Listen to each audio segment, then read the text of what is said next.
الصلاة.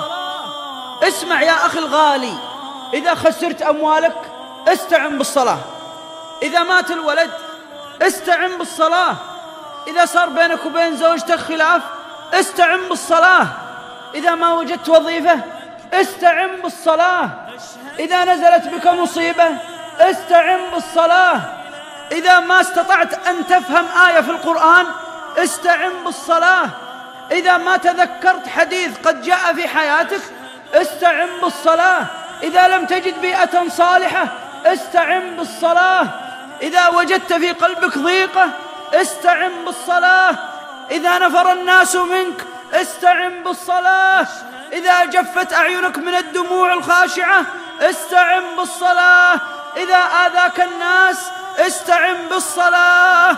وإن يا أخوة الكرام من هذه الآية تنزل علينا الكرب وتأتي علينا المصائب، وتموت الزوجة ويموت الوالدين ويموتون الأبناء وتتفرق الأسر وتطلق النساء.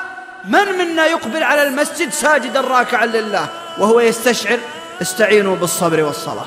من منا يجد هذا الشعور في قلبه؟ من منا إذا حمل جنازة أبوه وهو يبكي وذهب به إلى المقبرة عرف أن الملجأ المحراب فأقبل على المحراب؟ من أصحاب الأسهم لما سقطت أسهمهم كان مليونير في الصباح وأصبح مديونا في الليل؟ من منهم انكب على المساجد؟ من منهم سجد وركع؟ من منهم تذكر واستعينوا بالصبر والصلاة؟ كم منا من بينه وبين ابن عمومته سوء تفاهم له سنة أو سنتين ما سلم عليهم ولا قابلهم، هل استعان بالصلاة لعل الله أن يلين قلوبهم؟ كم منا من يريد أن ينتقل بجوار والده وهو في العناية المركزة وكلما قدم طلب نقل رفض، هل استعان بالصلاة؟ الصلاة ما هي مجرد بس عبادة نريد منها أن نميز كافر مسلم كافر مسلم ونفرح، ونسينا أن الصلاة أعظم من قضية مسلم وكافر. أنت يا مسلم يا من تصلي هل وجدت أثرها ونفعها؟ وجدت لذتها وطعمها وحلاوتها؟ هل حسيت أنك فعلا محتاج للصلاة؟ ولا حسيت أن المسجد محتاج لك تبغى تكثر عدد المصلين؟ هل تشعر وأنت في طائرة وتريد أن تصلي أنك بحاجة إلى الصلاة؟